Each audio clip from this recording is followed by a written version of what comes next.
বাটৰে শেষতে বাট চাওঁ তোমালে লৈ যোৱাহি আজি তোমাৰ বাটেৰে তুমি আহিলে নামে বুকুলে শাওন তুমি নহলে উকা উকা মোৰ ফাগুন বাটৰে শেষতে বাট চাওঁ তোমালে লৈ যোৱাহি আজি তোমাৰ বাটেৰে। নমস্কাৰ, মই বিজিত তামুলী। মই উত্তৰ গুৱাহাটী অভয়পুৰৰ বাসিন্দা আৰু বৰ্তমান পপুলাৰ হৈ থকা বাটৰে শেষতে গীতটি ময়ে লিখিছিলোঁ ৰাজধানী থিয়েটাৰৰ বাবে। নাটকখন হৈছিলে বিসৰ্জন।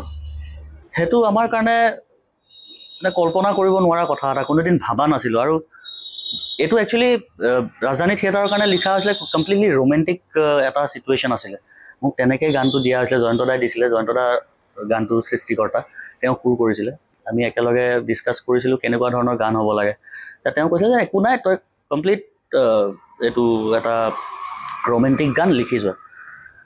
কিন্তু গানটো ৰিলিজ হৈছিলে 12 ছেপ্টেম্বৰত আৰু একজেক্টলি এসপ্তাহৰ পিছত 19 ছেপ্টেম্বৰত দাদা নাই বুলি আমি খবৰটো পাইছিলোঁ। আৰু দাদা ঢুকোৱাৰ পিছত মই গম পাইছিলোঁ বা আমি গম পাইছিলোঁ যে এইটো খুব সম্ভৱ তেওঁ জীয়াই থকা অৱস্থাত শেষ গীত ৰিলিজ হৈ যোৱা। আৰু মানুহবিলাকেও শব্দখিনি কিয় নাজানো তেনেকৈ ৰিলেট হৈ গ'ল যে বাটৰে শেষতে বাট চাওঁ তোমালে, যেন দাদাৰ কাৰণেই লিখা হৈছিলে বা কিবা এটা এনেকুৱা শক্তি বা কিবা এটা আছিলে হয়তো ভিতৰত, নাজানো কি লিখিছিলোঁ, কিন্তু কিবা কাৰণত ৰিলেট হৈ গ'ল কথাবিলাক। জুবিন দাই এইবাৰ থিয়েটাৰৰ কাৰণে কৰা হৈছিলে। এইবছৰ মই জুবিন দাৰ কাৰণে বেলেগ গীত কৰা নাই। এটা গীত কৰিছিলোঁ কলাগুৰুৰ কাৰণে, দুচকু তুলি বুলি, জয়ন্ত দাৰে কম্প'জিশ্যন।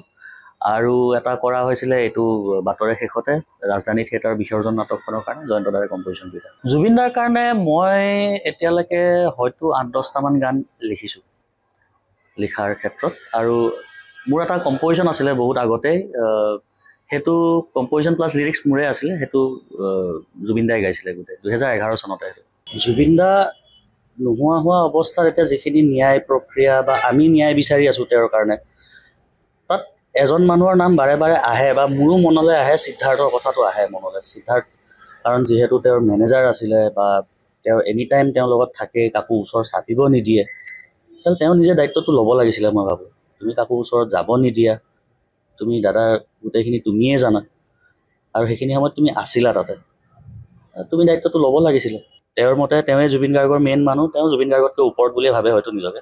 আৰু বেলেগ মানুহক ইমান তেওঁ কেয়াৰ নকৰিছিলে, 2-এজনৰ বাহিৰে যোন জুবিন দাৰ বহুত ক্ল'জ, আৰু তেওঁলোকৰ প্ৰতিও যোনবিলাক ক্ল'জ তেওঁ ইমান হয়তো ভাল ভাৱ নাছিলে তেওঁলোকৰ পৰা মই শুনা মতে।